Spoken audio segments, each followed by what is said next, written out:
Hi, it's Alaska Granny.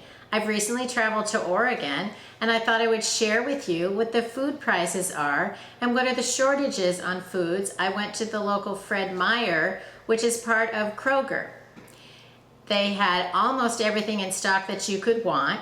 There were some shortages and some limitations, and let's go through the store together and I'll show you what is available, what's in short supply, and the prices. After shopping in Alaska, the prices in Oregon seem amazingly inexpensive. They may not to you because of where you live, but it's always fun to compare what prices are in different places, what foods are available. It gives us all an idea of what's going on in the world so that we know more than just our little corner of the world.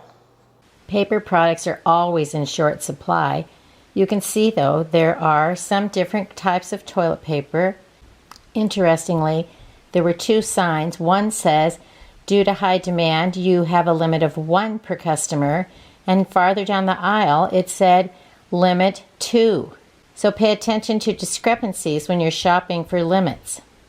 They had some Kleenex on sale. Interestingly, the antibacterial wipes were $2.59, and then they had packs of alcohol wipes that were $4.99 for 50. They had Clorox wipes for $6.79 and some Lysol sprays and cleaners.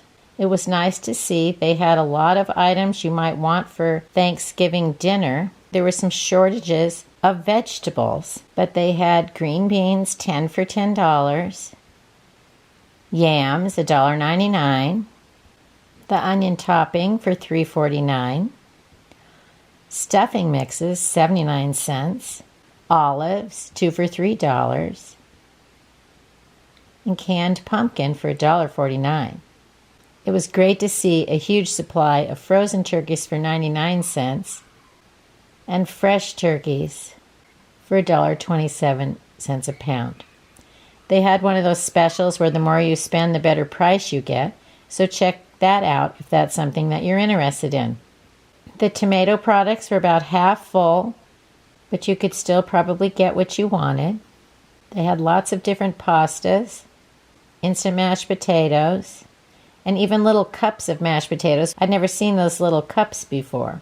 The canned entrees that you might like for your Prepper Pantry seem to be about half full, and they don't have anywhere near the variety they used to have, but they did have them in stock. You could get things like macaroni and cheese, chili, raviolis, and different kinds of pastas. They also had some natural types of the Amy's, organic. They had some rice and beans, different prices depending on what you wanted and the size of the packages. They didn't have any of the gigantic, huge bags. The largest bags they had were 5 pounds of rice. They have some of the ready rice, which are nice for tear open and eat or heat in the microwave. They're already prepared, so they're good for your bug-out bag, or in an emergency, you don't have to heat them up if you don't have a way. They had the Knorr sides and pastaroni, and I was surprised to see one of the pastaronis was 10 for $6, which is only 60 cents a pack. But then I saw that it was some weird flavor I'd never heard of before, jalapeno cheddar. So maybe it wasn't very popular. But if you see something you think you might be interested in, buy one and try it, and if you like it, go back and get more. They had canned meat, but the variety was extremely limited. However, look at this find. Turkey. Spam turkey. They had 4 cans of Spam turkey for $3.29, cans of chicken, and then all kinds of packages and cans of tuna. They had lots of tortillas. Things on the Hispanic aisle looked good. And the soup looked about probably 30% low on the soup, but they just don't have all the flavors and varieties that they used to. Everything seems to be like chicken noodle, chicken and rice, chicken and something. They don't have all the fun flavors and varieties they used to have. But they had a nice variety of the Amy's organic soups. Lots of those were in stock. There were lots of kinds of baking mixes. Vinegar was in stock, and I found the prices to be much lower than in Alaska. They have maple syrup, which is a forever food, $16.99. They had flour and sugar, yeast, and canning jars. The canning jar prices were expensive, but they're available, and they also had a selection of lids, which I thought were expensive as well.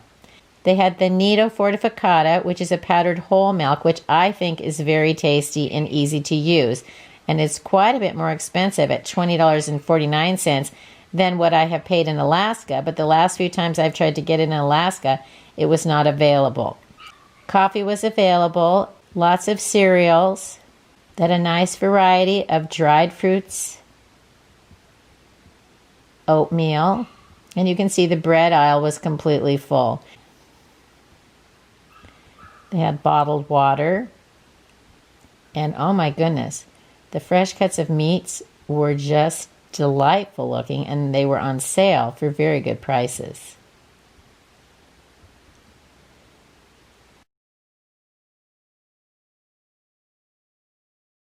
Some of the varieties of frozen foods were sold out. And in the produce, they had a great buy on acorn squash, fresh yams. We pay far more than that. The prices on the berries and grapes were just amazing. So it's nice to see that you can stock up on fresh fruits and vegetables and get some good prices on the things that you're looking for. That's the experience I had shopping at the Fred Meyer in Oregon. Leave a comment below and share what are the shortages, the availabilities, and maybe even the prices of the foods and what's going on where you live. If you enjoyed my video, I hope you'll share it with someone else you think might enjoy it. Learn more at alaskagranny.com, and please subscribe to the Alaska Granny channel.